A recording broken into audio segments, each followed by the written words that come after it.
On July 1, 1944, a pivotal moment unfolded at Hollandia Air Base, situated amidst the challenging terrain of New Guinea. 4 P-38 Lightnings concluded an arduous 6.5-hour sortie deep within hostile airspace.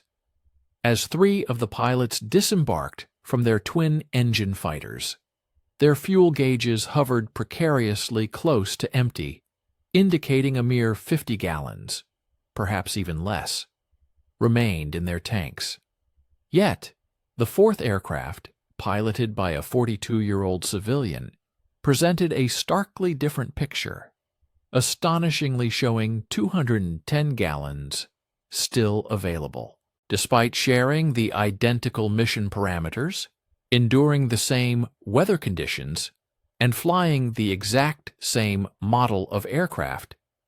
This singular pilot had managed to conserve an extraordinary 200 gallons more fuel than even the most accomplished and seasoned fighter pilots operating in the vast Pacific theater.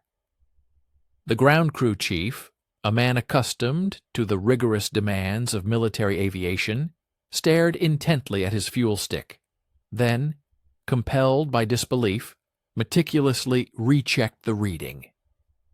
For countless months, American aviators had adhered strictly to the prescribed operational protocols for these formidable twin-engine fighters. Their training dictated precise engine settings. 2200 RPM, coupled with auto-rich mixture configurations, following every procedure meticulously ingrained in them since their earliest days in flight school. They had been unequivocally taught that any deviation from these established standards would inevitably lead to catastrophic engine failure. The concept of operating over square, characterized by high manifold pressure combined with low RPM, was consistently presented as an act of aviation suicide, a perilous path to be avoided at all costs. However, standing on that sweltering New Guinea airstrip, confronted by fuel readings that fundamentally contradicted every tenet of engine management held by the Army Air Forces, a profound and unsettling question hung heavy in the humid Pacific air.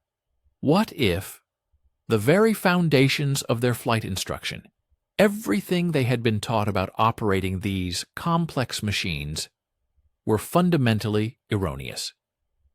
Stay with us and watch the end of the video. We will be grateful for your like and subscription. Write a comment about where you are from and what you think about the video topic.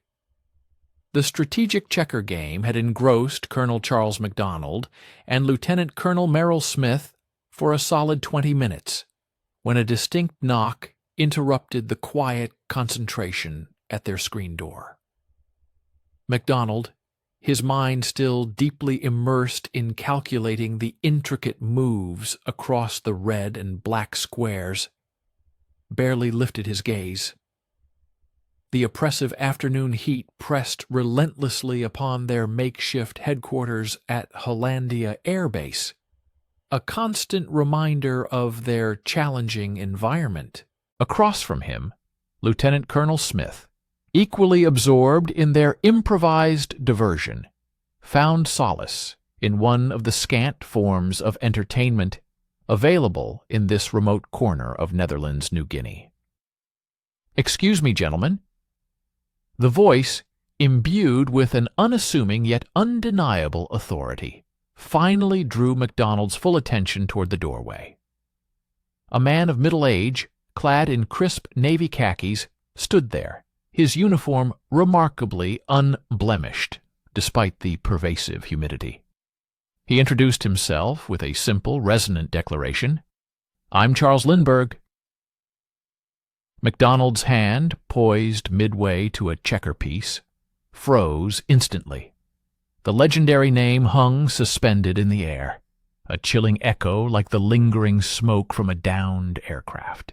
Smith's eyes widened almost imperceptibly, but MacDonald found himself transfixed, scrutinizing this remarkably unremarkable-looking civilian. He struggled to reconcile the colossal figure of aviation legend with the unassuming man now standing before them. "The Charles Lindbergh," MacDonald stammered, his voice filled with incredulity. "The one who flew solo to Paris 17 years ago." "General Hutchinson sent me," Lindbergh continued, stepping further into their cramped quarters, his explanation cutting through the lingering astonishment. "He thought I might be able to discuss P-38 combat operations with you." His tone was direct, professional, yet still carried that quiet, almost understated authority. MacDonald slowly rose to his feet, the checker game now completely forgotten. At a youthful 29, he commanded the formidable 475th Fighter Group.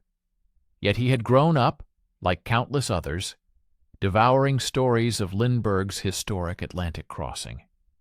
For every aspiring pilot in America, the epic journey of the Spirit of St. Louis transcended mere aviation history.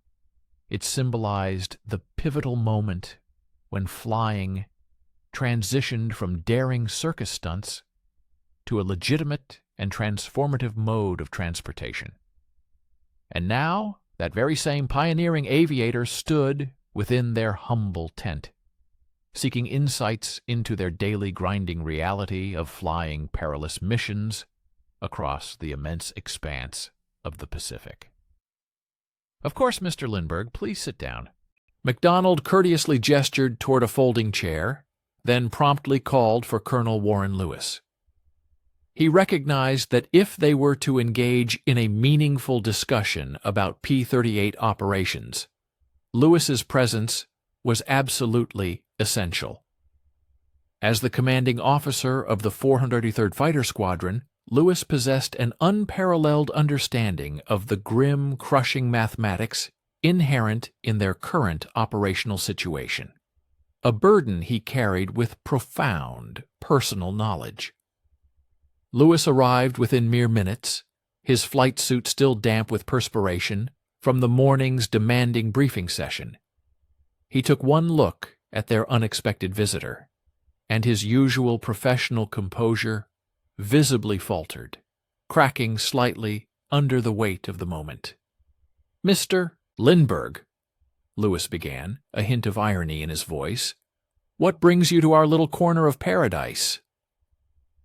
The underlying sarcasm was not lost on any of them. Paradise. If paradise indeed consisted of corrugated metal hangars baking relentlessly under a tropical sun, mud that perpetually refused to dry, and the incessant maddening buzz of insects that seemed immune to every repellent the quartermaster could possibly provide, then perhaps. But Lewis's question was profoundly genuine. What could the world's most celebrated aviator possibly desire from their arduous fighter operations? "I'm here to learn," Lindbergh replied with characteristic simplicity, his gaze steady, "and perhaps to share some observations about long-range flying." His words, delivered without pretense, hinted at a wealth of experience and a willingness to both absorb and impart knowledge. Lewis settled into another folding chair, and MacDonald keenly observed him mentally shifting gears, transitioning seamlessly into his customary briefing mode. "Well, Mr. Lindbergh," Lewis began, his voice taking on a more formal, analytical tone, "our situation here is, regrettably, quite straightforward. We are consistently flying missions that push every conceivable limit these remarkable aircraft possess, stretching their capabilities to the absolute maximum." The colonel then produced a well-worn map, carefully unfolding it across MacDonald's desk and unceremoniously pushing the checkerboard aside. His finger methodically traced intricate routes across hundreds of miles of the vast, cerulean Pacific water, dotted with tiny islands that appeared utterly insignificant on paper. Yet these seemingly minuscule land masses represented critical life-or-death navigation points for pilots who flew alone, often for hours, over an endless, unforgiving ocean where a single miscalculation could spell disaster. 6.5 to 7 hours, Lewis continued, his voice now adopting the measured, somber tone of a man who had calculated these grim numbers far too many times to count. That is what we are demanding of these young men now. Missions that were deemed utterly impossible a mere year ago are steadily becoming routine, and the fuel margins... He shook his head slowly, a gesture of profound concern and weary resignation, the implications of such tight reserves weighing heavily on his mind. MacDonald watched Lindbergh intently, observing him study the map with the focused intensity of a seasoned engineer, meticulously examining complex blueprints. Those pale blue eyes moved systematically from one island to the next, calculating distances with the precise, practiced discernment of someone who had dedicated decades of his life to contemplating the critical relationship between aircraft range and endurance. It was unequivocally the discerning look of a pilot who understood, with every fiber of his being, that fuel was far more than a mere numerical value on a gauge. It represented precious time, vital distance, and, ultimately, the very essence of survival itself. The P-38L, in its official specifications, boasts a published combat radius of 570 miles, Lewis explained, providing the technical details. However, in practical terms, we are consistently pushing that operational envelope on every single mission. Standard procedure, as taught and enforced, calls for engine speeds of 2200 to 2400 RPM, combined with auto-rich mixture settings. Under these parameters, our fuel consumption rates frequently exceed 100 gallons per hour in total, a voracious appetite for a fighter aircraft. Lindbergh nodded slowly, his expression thoughtful. MacDonald, ever observant, caught something subtle in his visitor's gaze. Not confusion, but rather a flicker of profound recognition, akin to a skilled mechanic hearing a set of symptoms he had encountered and meticulously diagnosed countless times before, suggesting a deep, intuitive understanding of the underlying issues. These boys come back utterly exhausted, Lewis continued, his voice now imbued with a palpable sense of the human cost. 7 hours confined within that cockpit is nothing short of torture. Sitting upon a parachute, with an emergency raft strapped beneath, and so forth.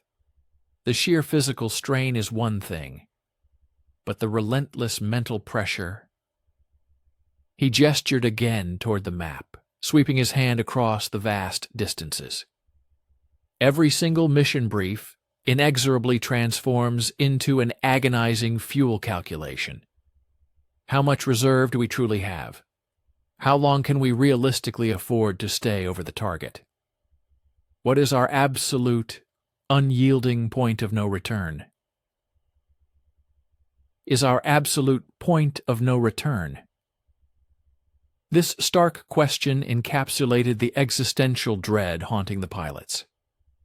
Captain MacDonald had personally witnessed the crushing weight of this dilemma. Young aviators, some as fresh-faced as 21 years old, would be found hunched intently over their flight planning tables.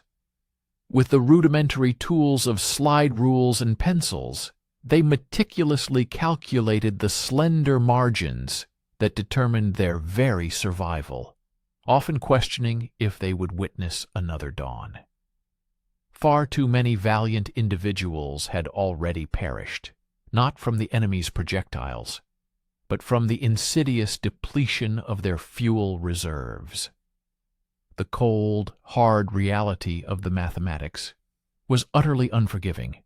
To run out of aviation fuel over the vast, unforgiving expanse of the Pacific Ocean meant that rescue was, at best, a remote and highly improbable fantasy. "And the situation is only deteriorating," Lewis quietly interjected, his voice tinged with a palpable sense of apprehension. "Our operational objectives continue to recede further and further into the distance.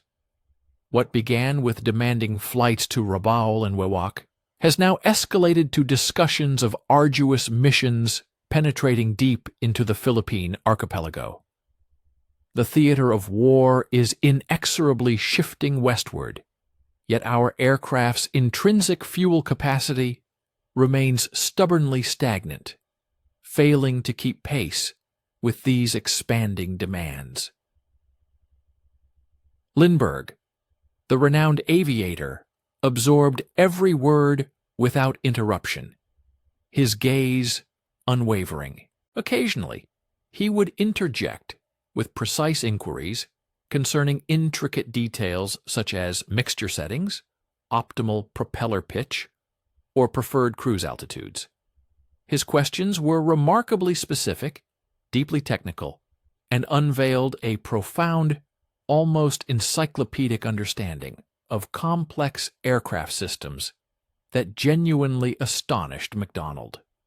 This was clearly no mere celebrity engaging in polite, superficial conversation. This was a seasoned pilot who possessed an unparalleled mastery of power plant management, reaching a level of expertise that the majority of combat flyers simply never attained. We invite you to stay with us and watch the end of this insightful video. Your support, in the form of a like and a subscription, would be greatly appreciated. Please also share in the comments where you are from and your thoughts on this critical topic. Have you undertaken any experimental trials with alternative cruise settings? Lindbergh finally probed, breaking the silence with a question that cut to the heart of the matter. Lewis and MacDonald exchanged a quick, almost imperceptible glance, a silent acknowledgment of the rigidity of their operational parameters. "The technical orders governing our operations are quite explicit," Lewis responded, choosing his words with deliberate caution. "We meticulously adhere to standardized procedures for engine management, which mandate high RPM and rich fuel mixtures. This regimen, we are taught, is what reliably sustains the operational integrity of these Allison engines." An almost imperceptible shift occurred in Lindbergh's countenance. It wasn't precisely an expression of outright disagreement, but rather the subtle look of an individual who had just encountered conventional wisdom that starkly diverged from the wealth of his own extensive personal experience. "Mr. Lindbergh," MacDonald began, his voice measured and slow, "you made reference earlier to certain observations you've gathered regarding long-range flight. Could you perhaps elaborate on the nature of these observations?" For the first time since his arrival in their Spartan quarters, a faint, almost shy smile touched Lindbergh's lips. "Would you be amenable to witnessing a practical demonstration?" he proposed. "I completed my checkout in the P-38 merely a few days ago, even flying Dick Bong's venerable aircraft to this very base. I would be honored to accompany one of your upcoming combat missions." The extraordinary request hung suspended in the thick, humid air that permeated their small room, a silent challenge. MacDonald felt the immense burden of his command responsibilities settle heavily upon his shoulders. Permitting a civilian, even a figure as globally renowned as Charles Lindbergh, to participate in active combat operations carried inherent risks that far transcended the normal parameters of any standard mission. Yet, an undeniable quality in the man's quiet, resolute confidence suggested that this was no mere flight of idle curiosity. "What precisely did you envision?" MacDonald inquired, his tone betraying a hint of intrigued caution. The recreation hall at Hollandia had undoubtedly witnessed more prosperous eras, though MacDonald himself struggled to recall a time when its condition was anything but austere. Its floor was simply hard-packed dirt, worn smooth and firm by countless months of continuous foot traffic. The roof, constructed from palm thatch, was prone to leaking profusely during the torrential afternoon rains, and the sole source of entertainment for the entire squadron, when they weren't engaged in perilous missions or painstaking aircraft maintenance, was a solitary, well-used ping-pong table. Unshaded bare light bulbs dangled precariously from the rafters, casting harsh, unforgiving shadows that seemed to prematurely age and weary every face in the room. MacDonald positioned himself near the makeshift podium, in reality nothing more than a wooden crate turned on its end, and surveyed the assembled pilots of the distinguished 475th Fighter Group. 43 men, a significant majority of whom were under the age of 25, stood or sat before him, each displaying the unmistakable 1,000-yard stare. This vacant, distant gaze was a common affliction, stemming from countless harrowing hours spent navigating hostile skies, their minds perpetually fixated on dwindling fuel gauges. Some precariously perched on folding chairs, scavenged and liberated from various supply dumps. Others sat cross-legged directly on the dirt floor, while a few leaned wearily against the walls, their arms folded across their chests in a posture of resigned exhaustion. "Gentlemen," MacDonald began, his voice possessing a quiet authority that effortlessly cut through the low, pervasive murmur of conversation. "Mr. Lindbergh has some insights he wishes to impart regarding methods for significantly extending our aircraft's range capabilities." Lindbergh then stepped forward, his movements imbued with the measured self-assurance of someone well accustomed to addressing skeptical audiences. He was clad in the identical navy khakis he had worn during their meeting 2 days prior, though now MacDonald discerned the subtle nuances that distinguished his attire from standard military issue. The civilian wristwatch, the conspicuous absence of regulation insignia, and the inherent, unconscious grace with which he carried himself, a testament to decades spent intimately connected with aircraft. "Reduce your standard 2200 RPM to 1600. Lindbergh stated, without any preliminary remarks or introductory pleasantries. There was no warm-up, no context, just the immediate delivery of a precise technical specification that held the potential to either preserve lives or irrevocably damage engines. Set your fuel mixtures to auto-lean instead of the customary auto-rich. And to compensate for these adjustments, increase your manifold pressures slightly." The silence that descended upon the hall was of a particular quality MacDonald recognized.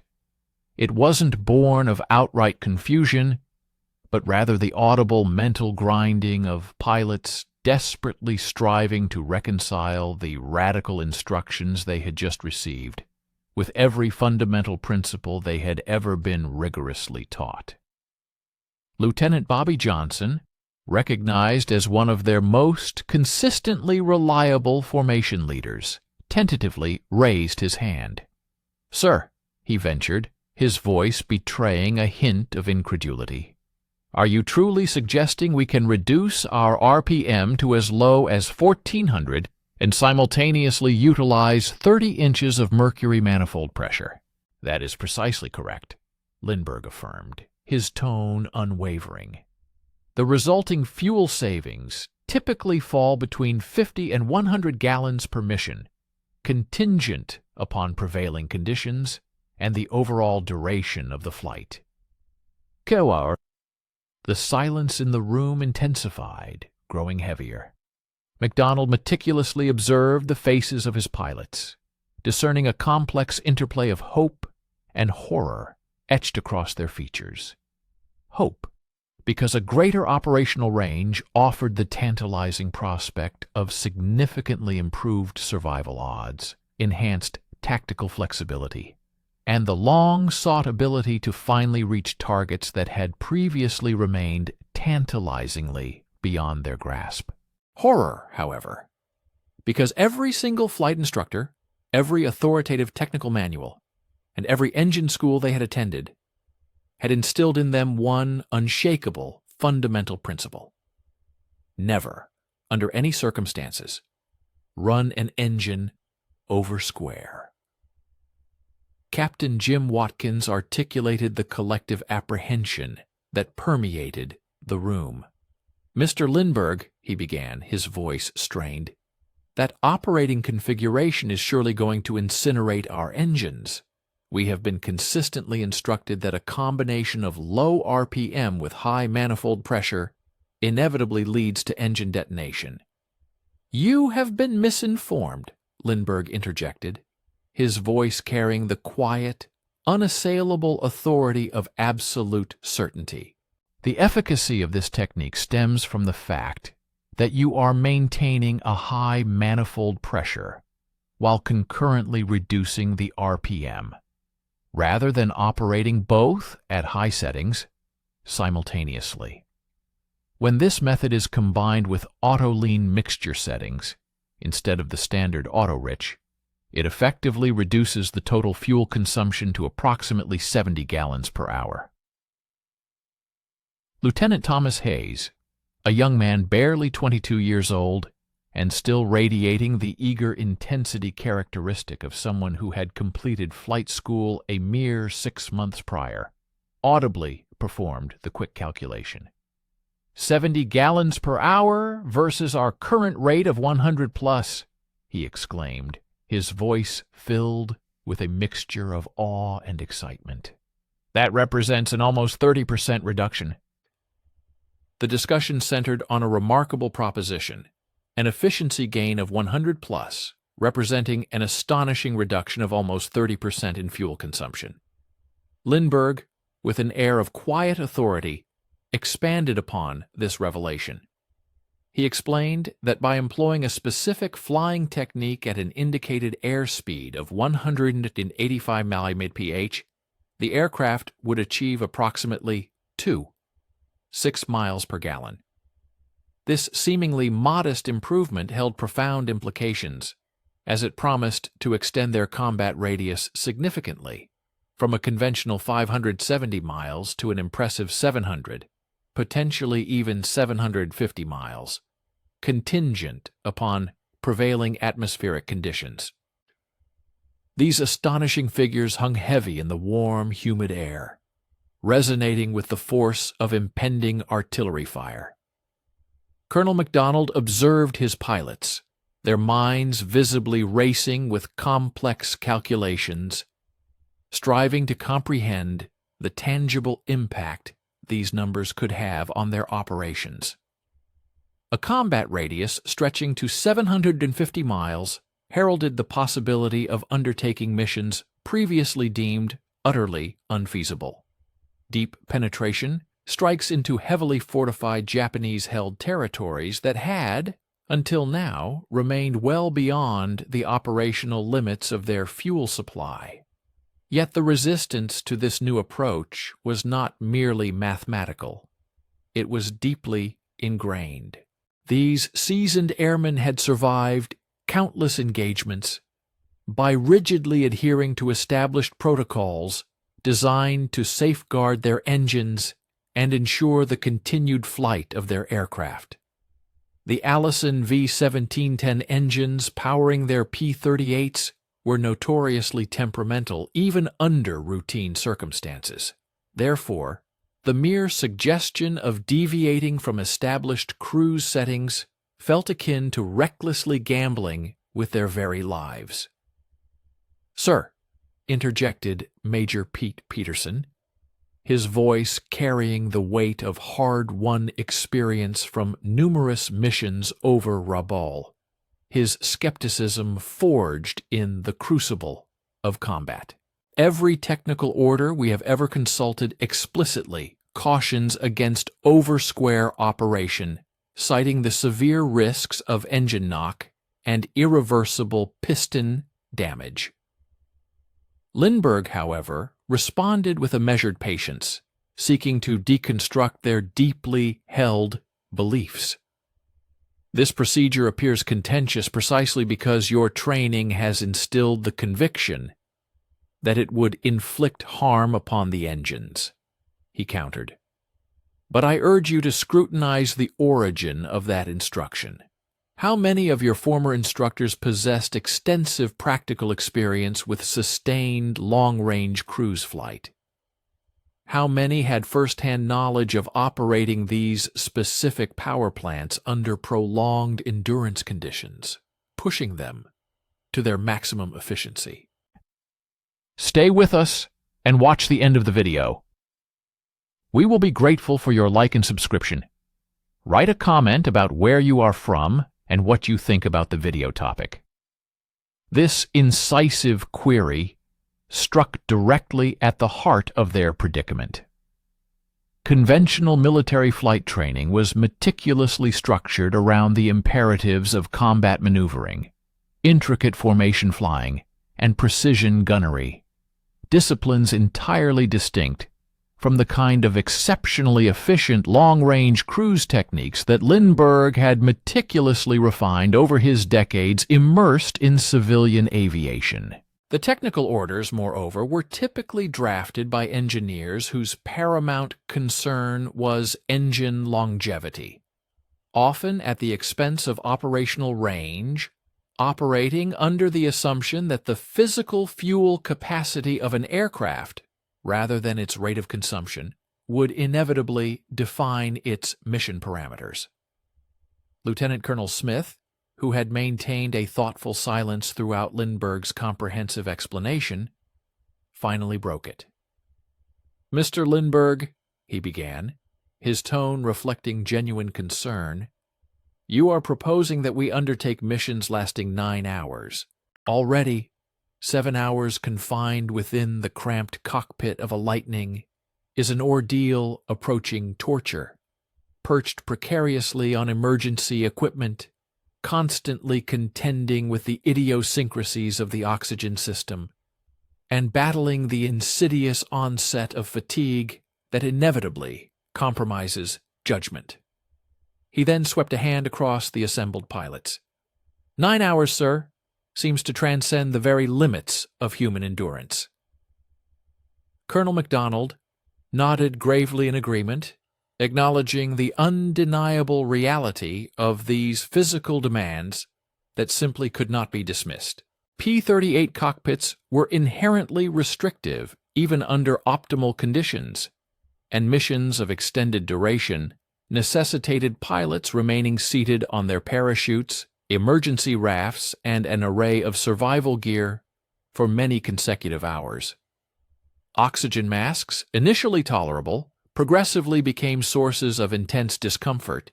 Radio headsets exerted constant pressure on sensitive points. Moreover, the relentless mental strain imposed by navigating over the vast, featureless expanse of the ocean wore down the resilience of even the most seasoned and experienced pilots.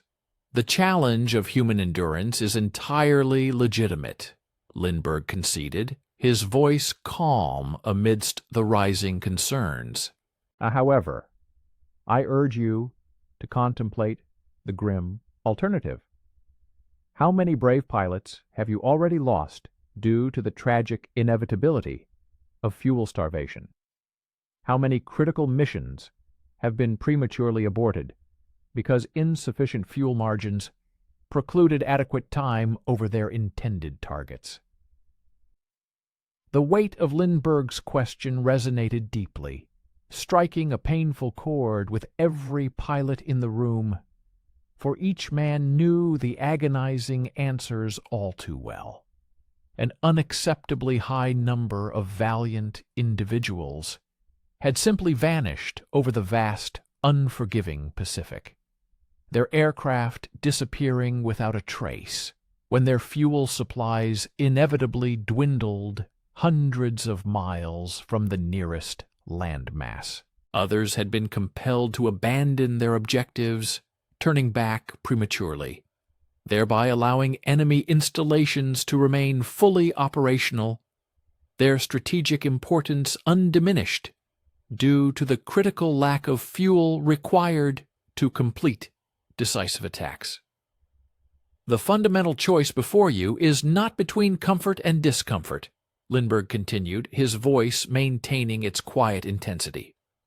Rather, it is a stark decision between adopting proven techniques that demonstrably expand your operational capability and clinging to conventional methods that may be unnecessarily curtailing your effectiveness in this vital theater of war. MacDonald meticulously scanned the faces of his pilots, discerning a complex interplay of curiosity and apprehension etched into their expressions. These were battle-hardened veterans, individuals who had learned through relentless experience to place unwavering trust in their equipment and their rigorous training.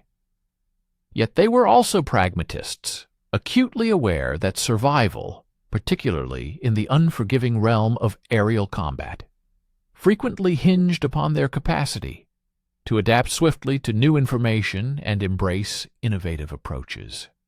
"Mr. Lindbergh," MacDonald finally articulated, his voice firm with resolve, "would you be prepared to personally demonstrate this technique on an actual combat mission?"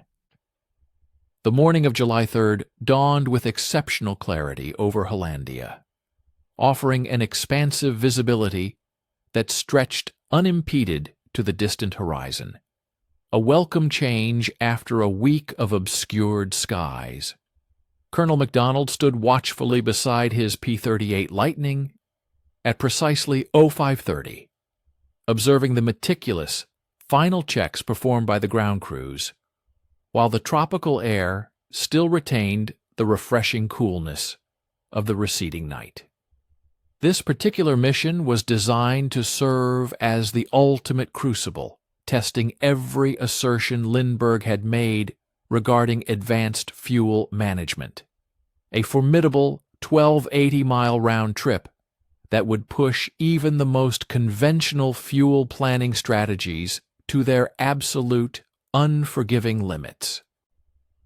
Lindbergh emerged from the operations tent, carrying his flight gear, with the fluid, deliberate motions of an individual who had performed this precise ritual countless thousands of times throughout his distinguished career. His borrowed flight suit, though not custom-fitted, appeared to suit him reasonably well, yet MacDonald noted the subtle distinction of his civilian flying boots, a stark contrast to the standard military issue.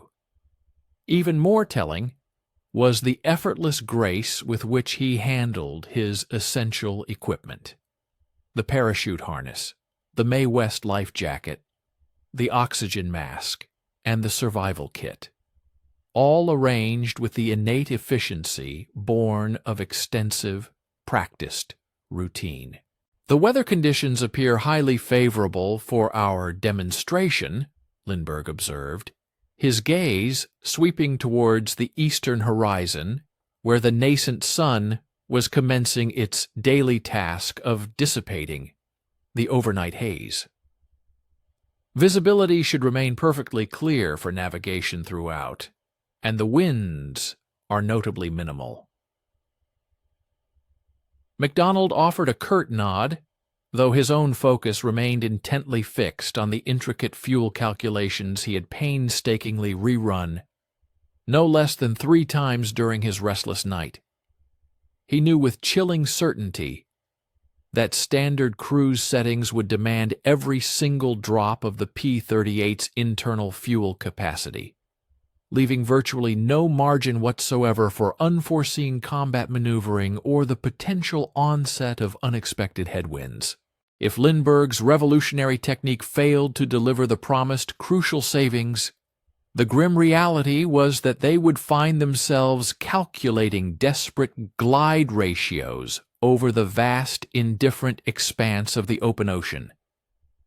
"Tommy will be flying your wing today," MacDonald stated, gesturing towards where Major Thomas Maguire, another highly decorated pilot, was meticulously completing his own pre-flight inspection, a mere 2 aircraft down the flight line. "He will be observing your fuel consumption with the utmost scrutiny." Upon hearing his name mentioned, Maguire's gaze lifted, and he offered a quick, almost imperceptible wave. This highly decorated aviator, renowned as America's second highest scoring ace, had specifically volunteered for this particular assignment. His explicit purpose was to meticulously observe Lindbergh's innovative methodologies under the demanding crucible of actual combat. The underlying rationale was both logical and compelling. If these advanced fuel management techniques proved efficacious for an individual with Maguire's notoriously aggressive and dynamic aerial combat style, their universal applicability across the entire squadron would be undeniably validated. The pre-flight briefing had been characterized by its straightforwardness and precision, outlining a mission profile that included patrolling designated sectors situated to the northeast of their current operational base. Within these areas, there were anticipated opportunities for ground attack operations targeting Japanese logistical installations dispersed across several smaller islands. While such objectives were not considered extraordinary by their recent operational standards, the considerable distances involved in this particular sortie were designed to rigorously test both the aircraft's inherent fuel efficiency and the human endurance of the pilots. Stay with us and watch the end of the video. We will be grateful for your like and subscription. Write a comment about where you are from and what you think about the video topic. Lindbergh, displaying an almost instinctive proficiency, ascended into the confines of his cockpit, his every movement economical and executed with pinpoint precision. MacDonald, observing intently, noted with particular interest that the civilian pilot allocated additional, deliberate time to the intricate configurations of the fuel system during his checklist run-through. Diverging significantly from standard military protocols, Lindbergh meticulously adjusted his mixture controls to an auto-lean setting even before the engines were ignited. Furthermore, his propeller controls were configured for a notably lower RPM than any P-38 pilot had ever been formally trained or instructed to employ. The engine start sequence proceeded without deviation from the norm, both Allison V1710 power plants roaring to life with their characteristic high-pitched whine as the turbo superchargers progressively spooled up to optimal operating speeds. However, the moment taxi clearance was granted, MacDonald immediately discerned a palpable difference. Lindbergh's engines, to MacDonald's discerning ear, operated with a noticeably quieter acoustic profile compared to the standard settings, their exhaust note resonating with a deeper, less aggressive hum. "Yo, Hollandia Tower, Lightning Flight requesting takeoff clearance," McDonald transmitted, his voice clear and concise. A prompt and equally clear response emanated from the control tower. "Lightning Flight cleared for takeoff. Runway 27, wind calm, visibility unlimited." The quartet of P-38s gracefully lifted off the runway, maintaining a tight formation as they ascended steadily through 3,000 feet, their course set northeastward toward their designated patrol area. McDonald, adhering strictly to established operational guidelines, maintained his throttles and mixture controls at their prescribed regulation settings. Concurrently, he kept a vigilant visual watch on Lindbergh's aircraft, which was positioned skillfully on his right wing. Even during the demanding climb phase, he observed that Lindbergh's engines appeared to be generating an identical level of power output, a remarkable feat given their notably divergent internal configurations. Upon reaching their designated cruise altitude, the true demonstration of Lindbergh's innovative techniques commenced with tangible intensity.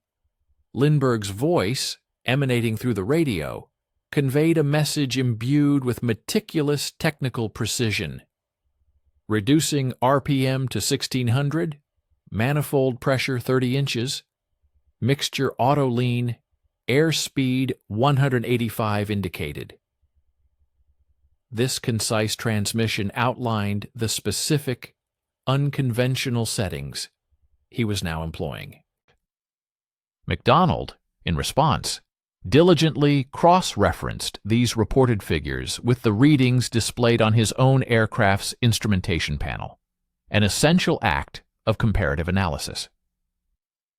McDonald's own P-38 was, as anticipated, consuming aviation fuel at its projected rate, approximately 52 gallons per hour for each engine, culminating in a total expenditure of 104 gallons hourly.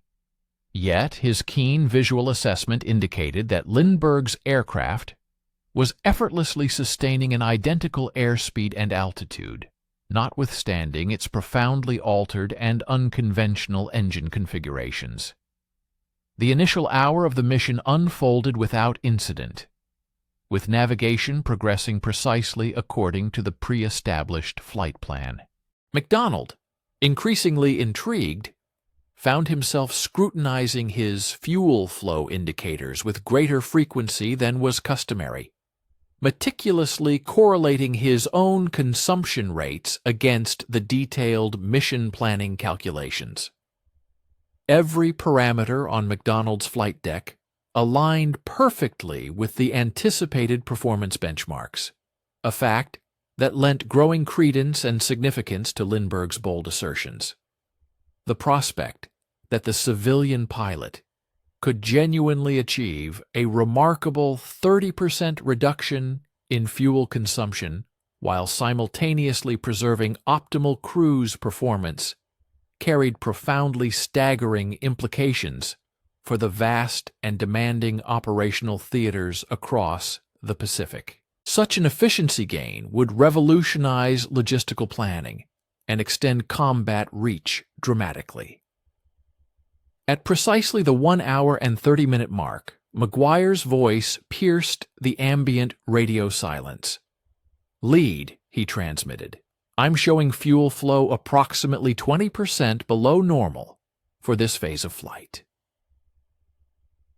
This unsolicited report served to unequivocally corroborate the nascent suspicions that had begun to form in McDonald's mind. It appeared that even McGuire, despite operating his aircraft with standard cruise settings, was, through the sheer act of closely observing Lindbergh's meticulous technique, unconsciously integrating more efficient power management practices into his own flying. This phenomenon underscored a potent psychological influence. The direct observation of successful fuel conservation in real time was subtly yet effectively shaping the flying habits of pilots throughout the entire formation. Precisely 2 hours into their extended mission, the flight group encountered their inaugural tactical scenario. Prior intelligence reports had alluded to the potential presence of Japanese barge traffic in the vicinity of Samate Island, and subsequent visual reconnaissance unequivocally confirmed the existence of several such targets, securely anchored within the confines of a protected cove. Conventional attack protocols mandated high-speed passes executed with full power settings, precisely the sort of fuel-guzzling maneuvers that inherently complicated and constrained the viability of long-range operational sorties. Lightning flight. This is lead. Target area ahead. Prepare for ground attack, MacDonald announced, his voice firm. He then decisively advanced his throttles, experiencing the immediate surge of increased power from both engines as the fuel flow surged to its maximum combat settings. The ensuing attack run unfolded as expected, characterized by aggressive diving approaches, a series of multiple strafing passes, and agile defensive maneuvering designed to evade the persistent anti-aircraft fire. Throughout the intense engagement, MacDonald keenly observed that Lindbergh, remarkably, maintained his position within the formation. His aircraft, despite its unconventional cruise configuration, responded with unwavering normalcy to the demanding requirements of combat power. The intense engagement persisted for a duration of 12 minutes, during which all 4 P-38s expended a substantial quantity of ammunition against the Japanese barges and their associated shore installations. As they initiated their climb back to the designated cruise altitude, MacDonald diligently reset his aircraft's engines to the standard long-range operational settings, simultaneously monitoring his remaining fuel reserves. The combat power phase had, as anticipated, consumed fuel at its projected rates, leaving him with approximately 60% of his total capacity for the return journey. "Lead, fuel check," MacDonald transmitted, initiating a crucial assessment. "2 showing 60% remaining," McGuire's voice responded promptly. 3, 58%, followed the next report. Then, with a calm, understated tone, Lindbergh transmitted, 4, 72% remaining. MacDonald, in disbelief, instinctively double-checked his radio, absolutely convinced that he must have misapprehended the startling transmission. 72%, he mused incredulously. After 2 full hours of cruise flight and an additional 12 minutes of strenuous combat maneuvering, Lindbergh still possessed nearly 3/4 of his original fuel load. These figures, by every metric MacDonald comprehended regarding P-38 fuel consumption, were simply beyond the realm of possibility. "Say again, fuel remaining?" MacDonald queried, his voice betraying a hint of his astonishment and need for confirmation. 72% confirmed, Lindbergh reiterated, his voice unwavering. He then provided further substantiation. Fuel flow during cruise has averaged approximately 70 gallons per hour total. The raw mathematical data presented an irrefutable conclusion. Whereas MacDonald's own aircraft had expended an estimated 200 gallons of fuel throughout the initial segment of their mission, Lindbergh's P-38 had utilized a mere 140 gallons to cover the exact same distance over an identical duration of flight time. This remarkable 30% reduction in consumption precisely matched the audacious promise he had made during the pre-mission briefing. Witnessing such an extraordinary efficiency gain, demonstrated so convincingly under the rigorous demands of actual combat conditions, unequivocally transformed what had previously been considered mere theoretical possibilities into a tangible and groundbreaking operational reality. The journey back to base further solidified the earlier observations. Even though he adhered strictly to the established formation's velocity and elevation, Lindbergh's aircraft demonstrated a remarkably reduced rate of fuel consumption, significantly below what was typically expected for standard cruising operations. As the familiar outlines of Hollandia emerged on the horizon, Colonel MacDonald found himself assessing fuel reserves that appeared extraordinarily ample, a stark contrast to the habitually constrained fuel calculations they usually encountered. Upon touchdown, the comprehensive triumph of the demonstration became unequivocally clear.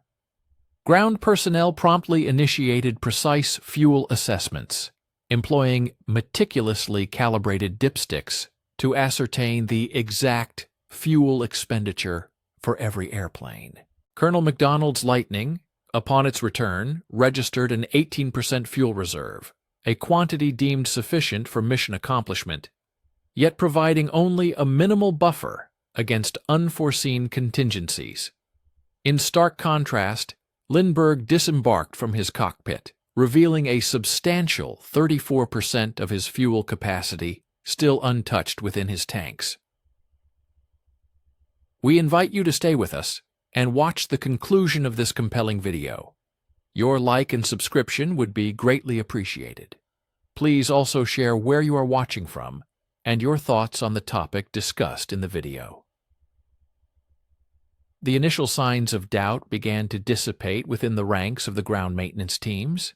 Technical Sergeant Mike Kowalski, a seasoned expert who had diligently serviced P-38 engines since before the devastating attack on Pearl Harbor, possessed an innate understanding of fuel consumption, akin to a financier's profound grasp of compound interest, derived from an unwavering day-to-day scrutiny of quantifiable data that inherently presented the unvarnished truth. When Lindbergh's P-38 Lightning consistently concluded its sorties with fuel gauge readings that directly contradicted every technical manual Kowalski had ever meticulously examined, the experienced mechanic felt compelled to raise inquiries that effectively bypassed conventional military protocol and rank structures.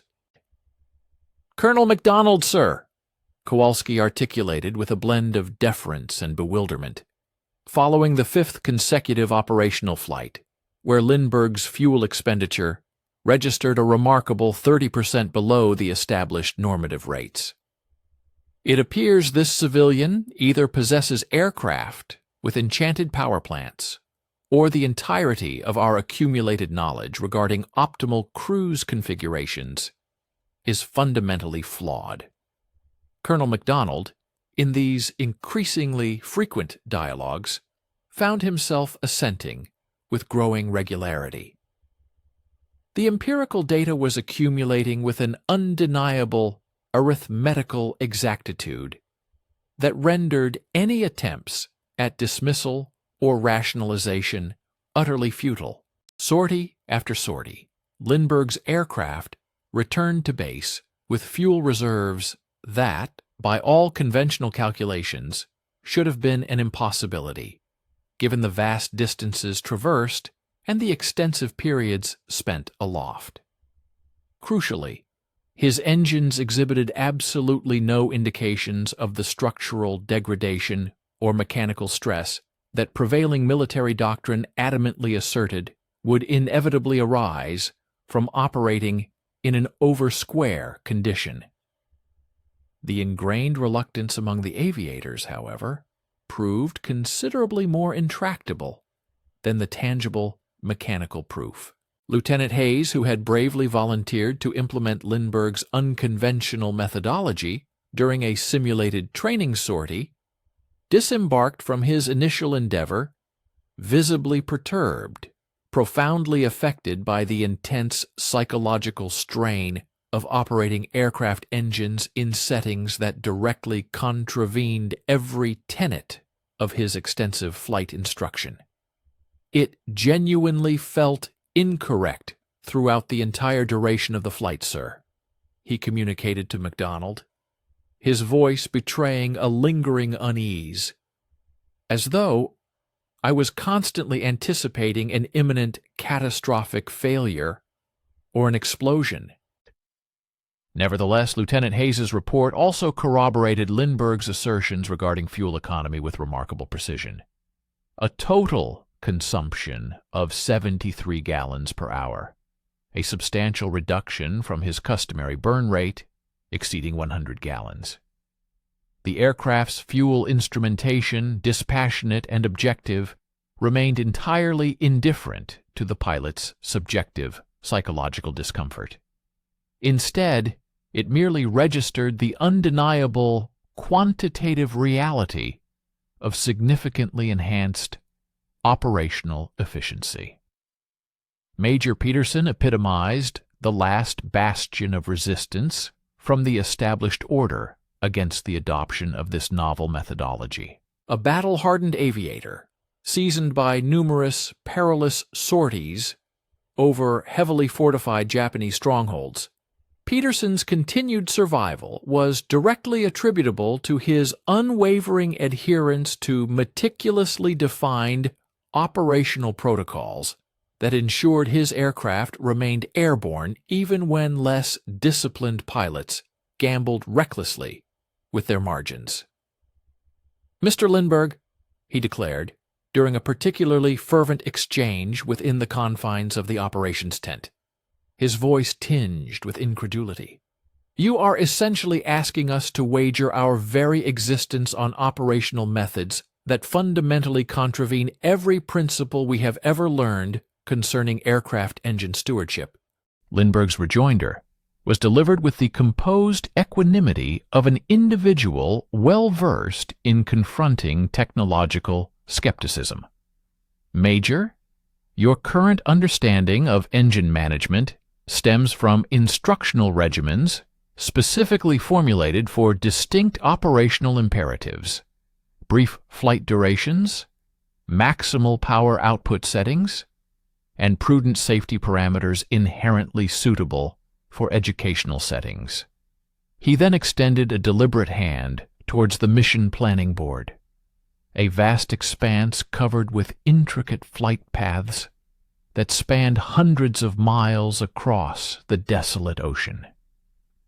These specific combat missions necessitate the application of efficiency-driven techniques that were simply not incorporated into the conventional military training syllabus.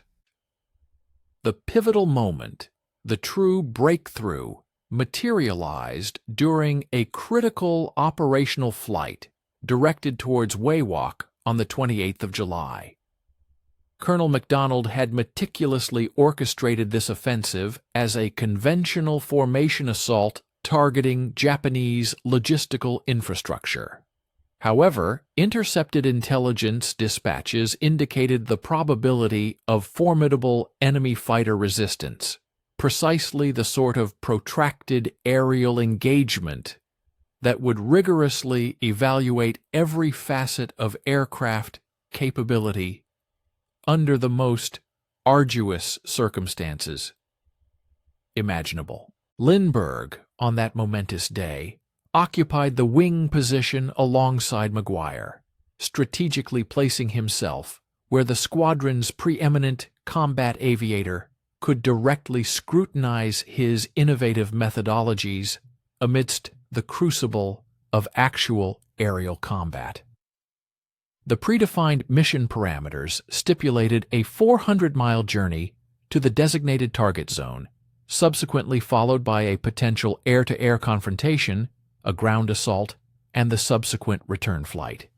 An archetypal, intricate operation where judicious fuel conservation held the crucial distinction between achieving mission objectives and succumbing to catastrophic failure. Their aerial reconnaissance proved remarkably accurate. They encountered enemy Japanese aircraft precisely as intelligence assessments had foretold. A cohesive formation of Mitsubishi Ki-51 dive bombers meticulously chaperoned by agile Zero fighters, converging upon Waywalk from the northwest quadrant. The ensuing engagement commenced with the application of conventional aerial combat strategies, leveraging the inherent advantage of superior altitude, executing synchronized offensive maneuvers, and employing assertive tactical positioning to secure optimal firing solutions. However, as the intense dogfight protracted itself beyond the typical duration, the rate of fuel expenditure rapidly escalated into a paramount concern for every aviator engaged in the swirling melee. Colonel MacDonald observed the unfolding aerial ballet with the cool, analytical detachment characteristic of a seasoned commander who had witnessed an abundance of analogous encounters, P-38s executing intricate maneuvers against nimble Japanese fighters in a high-stakes, three-dimensional chess match where instantaneous decisions held the ultimate sway over survival. The depletion of ammunition, the relentless consumption of fuel, and the strategic placement of aircraft all coalesced into complex calculations that pilots instinctively performed while enduring the crushing forces of multiple Gs during violent combat turns. The leader of the Japanese formation, subsequently identified as Captain Saburo Shimada, exhibited the audacious and relentless flying prowess that had cemented the legendary status of Zero pilots throughout the initial phases of the conflict. Captain Shimada's aircraft carved through the American defensive formations with an uncanny precision, a testament to what could only be hundreds of hours accrued in the crucible of combat, thereby compelling the American aviators to react by engaging maximum power settings, a necessity that in turn consumed precious fuel at rates dramatically exceeding standard cruising consumption. McGuire's voice, strained yet resolute, punctuated the intermittent silence over the radio waves during a fleeting respite in the relentless engagement. Multiple enemy aircraft detected, ammunition supplies critically diminished, and fuel reserves are now a significant consideration. This presented precisely the kind of dire predicament that distinguished battle-hardened combat aviators from their less experienced counterparts who had not yet mastered the intricate art of simultaneously managing a confluence of critical crisis elements. The dwindling ammunition, the diminishing fuel, the formidable capabilities of the opposing enemy aircraft, the considerable distance to their home base, and the prevailing meteorological conditions all necessitated an instantaneous and comprehensive assessment, all while meticulously preserving an acute understanding of the dynamic, three-dimensional combat environment. Engaging in a dynamic, three-dimensional aerial battle, Lindbergh executed every maneuver with the same masterful precision he had consistently displayed during routine cruise flights. His control was characterized by an absolute absence of superfluous movements, an economical application of power settings, and an unwavering strategically sound positioning. This demonstrated a profound and complete familiarity with the intricate handling characteristics of the P-38 aircraft, suggesting a pilot utterly at ease within the cockpit during the most demanding of circumstances. When Shimada's already damaged aircraft suddenly veered directly towards Lindbergh in what appeared to be a desperate, suicidal ramming maneuver, the civilian aviator's reaction was both instantaneous and resolutely decisive. The intense, albeit brief, confrontation culminated with Shimada's plane plummeting in an uncontrolled spiral towards the vast expanse of the ocean, leaving a telltale plume of smoke and scattered debris in its wake. This engagement marked Lindbergh's inaugural and solitary aerial triumph of the conflict. However, its true import transcended the mere individual combat success. It served as irrefutable proof that judiciously applied, fuel-efficient cruise techniques did not in any way compromise a pilot's combat effectiveness, particularly when wielded by aviators who possessed a comprehensive understanding of both meticulous engine management and astute tactical flying. The subsequent return journey provided the ultimate and conclusive validation of the technique's practical utility. McDonald's entire formation had been aloft for an impressive duration exceeding 8 hours, a period that included sustained, high-intensity combat maneuvering performed at maximum power settings. Under conventional fuel planning protocols, such an arduous mission would typically have compelled most pilots to meticulously calculate their emergency landing options, or even seriously contemplate the grim prospect of a water landing, especially if adverse headwinds had intensified. We kindly ask you to stay with us and watch the end of the video to fully grasp the significance of these developments. We would be immensely grateful for your like and subscription. Please also consider leaving a comment below, sharing where you are from, and what you think about the crucial topics discussed in this video. Instead, defying all conventional expectations, they touched down at Hollandia with fuel reserves that appeared almost lavishly abundant.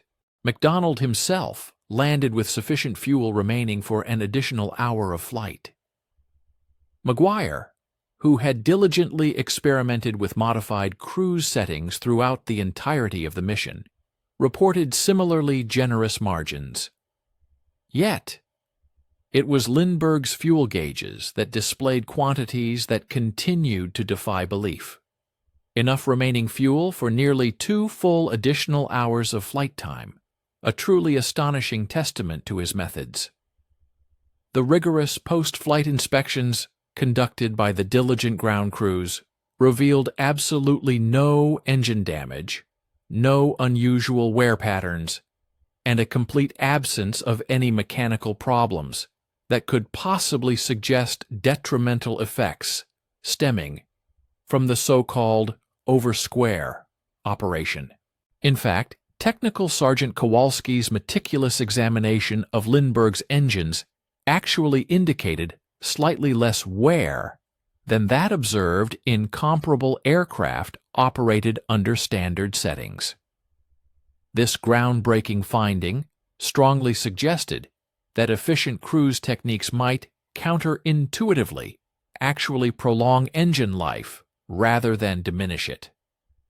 News of this extraordinary combat success, coupled with the astonishing operational results, disseminated through the 475th Fighter Group with the characteristic rapidity of all truly significant military intelligence.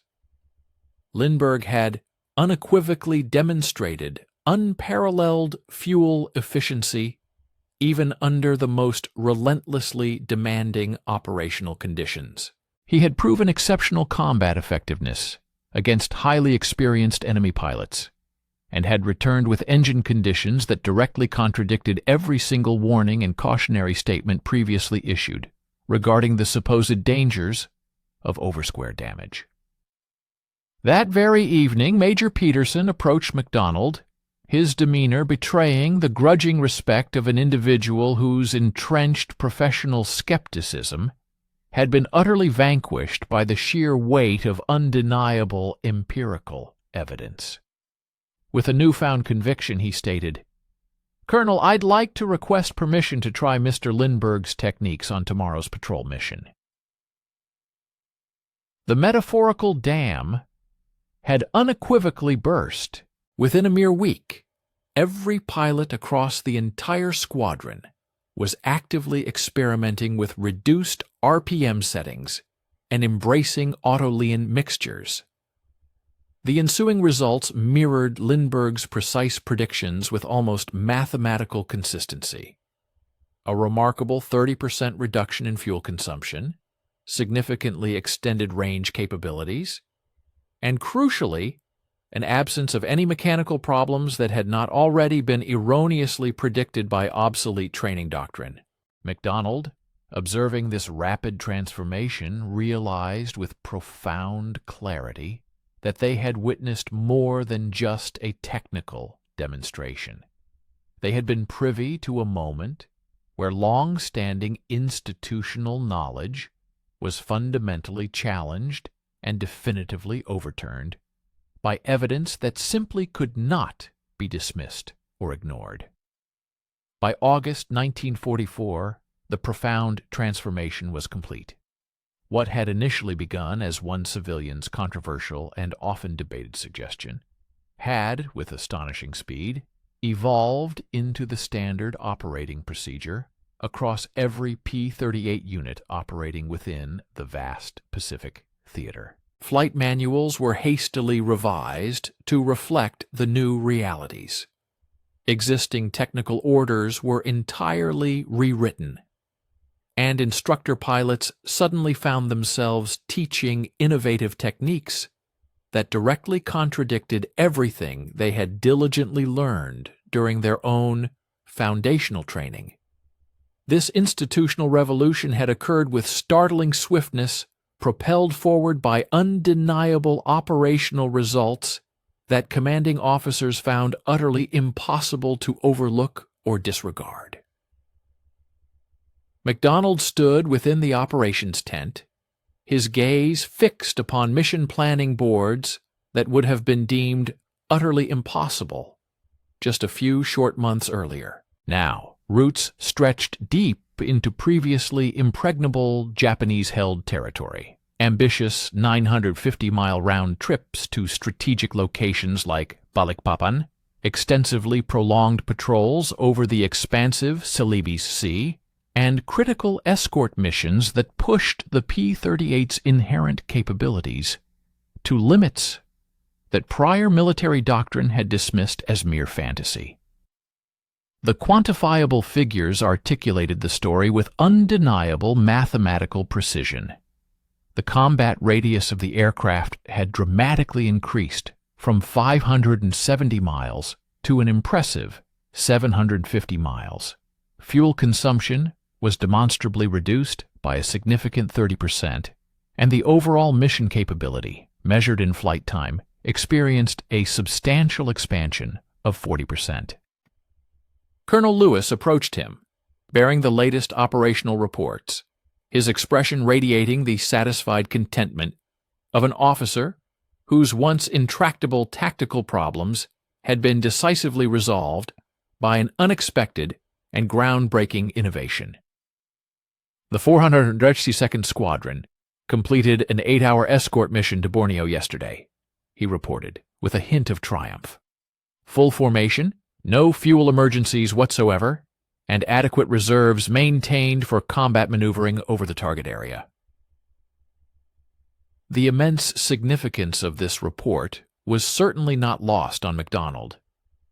Missions of 8-hour durations had been confined to purely theoretical discussions just a mere 4 months prior. Now they represented routine, everyday operations that pilots planned and executed with unwavering confidence, rather than with the desperate hope that had once characterized such ambitious undertakings. Crucially, the psychological transformation among the aircrews mirrored the technical advancements with equal profundity. Crews no longer meticulously calculated fuel margins with the grim, fatalistic precision of men who fully expected to perish from empty tanks over the boundless, unforgiving ocean. A new sense of assuredness had permeated their ranks. Technical Sergeant Kowalski had, somewhat unexpectedly, emerged as a leading expert on these novel procedures, diligently training ground crews throughout the vast expanse of the Pacific on optimal mixture settings and precise power management techniques designed to maximize fuel efficiency. His meticulously compiled maintenance reports consistently showed engine condition that not only met but frequently exceeded standard operational parameters, thereby definitively disproving decades of ingrained warnings concerning the supposed damage caused by over-square operation. Engines operated under Mr. Lindbergh's settings are actually showing less wear than comparable aircraft run at standard cruise power, Technical Sergeant Kowalski reported during one of their regular maintenance briefings. Lower combustion temperatures, reduced mechanical stress, and improved fuel atomization are extending service life rather than shortening it. This profound technical vindication represented far more than mere mechanical validation. It strongly suggested that institutional knowledge, meticulously codified in official training manuals, and persistently perpetuated through generations of military instruction, could, in fact, be fundamentally erroneous regarding basic operational principles. The far-reaching implications of this discovery extended significantly beyond simple fuel consumption, delving deep into fundamental questions concerning how military organizations critically evaluated and effectively adopted new and potentially revolutionary information. Lieutenant Hayes, who had become one of the squadron's most fervent proponents of the newly implemented flight methodologies, had personally logged an impressive 200 hours utilizing Lindbergh's innovative techniques. His meticulous flight records unequivocally demonstrated significant fuel efficiencies that, in turn, translated directly into quantifiable tactical advantages, markedly enhancing combat effectiveness. During a post-mission debriefing, he emphatically informed MacDonald, "Sir, yesterday's patrol to Halmahera would have been impossible under old cruise settings. We flew for 9 hours, engaged enemy aircraft over target, and landed with fuel remaining for another hour of flight." This pivotal example underscored how the extended endurance, a direct result of the new approach, allowed for deeper penetration into enemy territory and prolonged engagement capabilities, which were previously unattainable. The human element, remarkably, proved to be as adaptable and resilient as the sophisticated technical systems themselves. Pilots, initially apprehensive about the prospect of undertaking 9-hour endurance missions, soon discovered a counterintuitive benefit. The significantly reduced engine noise and vibration stemming from lower RPM settings actually served to mitigate fatigue during these protracted flights. This unexpected improvement in cockpit conditions led to enhanced comfort for the air crews, while the demands on the oxygen supply systems remained entirely manageable. Crucially, the intense psychological burden associated with constant critical fuel calculations was considerably alleviated, diminishing to much more acceptable and less stressful levels. Stay with us and watch the end of the video. We will be grateful for your like and subscription. Write a comment about where you are from and what you think about the video topic. Major McGuire quickly emerged as the most influential champion of these techniques among the active combat pilots. His sterling reputation, forged through countless engagements, carried substantial weight throughout the entire fighter community, and his unequivocal endorsement of Lindbergh's methods swayed pilots across numerous squadrons. During an assembly of squadron leaders, McGuire sagaciously observed, "The old way of thinking about fuel management was killing us." He clarified that this demise was not through mechanical failure, but through self-imposed limitations that prevented us from reaching targets that should have been within our capability. He underscored that it was not a question of equipment failure, but rather a conceptual barrier that unnecessarily constrained their operational reach and potential. The overarching strategic ramifications became strikingly evident as mission planners progressively recognized that P-38 units could now effectively strike targets that had previously been exclusively designated for longer-range bomber aircraft. Japanese installations, once considered invulnerable due to their remote locations beyond conventional fighter range, suddenly became accessible to formations of P-38s capable of flying nearly 10 hours while retaining ample fuel reserves for vigorous combat operations. This dramatic expansion of reach fundamentally altered the tactical balance across the Pacific, as American fighters acquired an operational radius that finally corresponded to the immense distances characteristic of oceanic warfare, thereby presenting new threats to enemy strongholds. News of this groundbreaking fuel efficiency innovation propagated rapidly through the informal channels that interconnected P-38 pilots throughout the vast Pacific theater.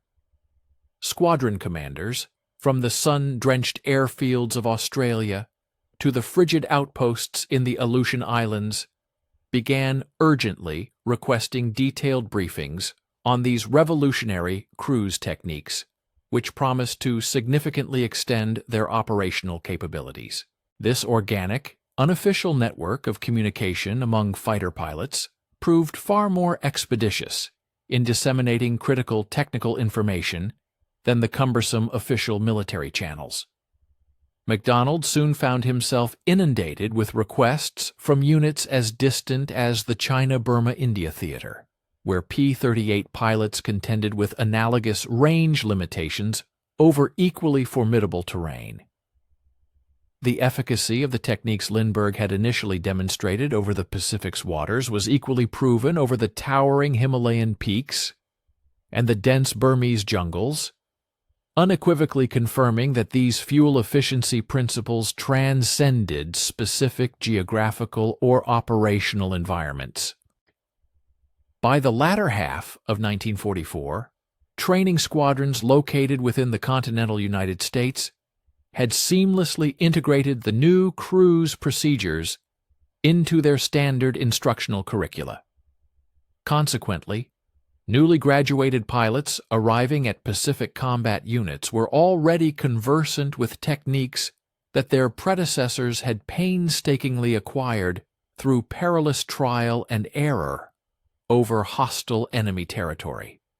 This institutional learning curve had been dramatically compressed, transforming months of dangerous combat experience into mere weeks of systematic, structured training, thereby enhancing both safety and readiness for incoming air crews.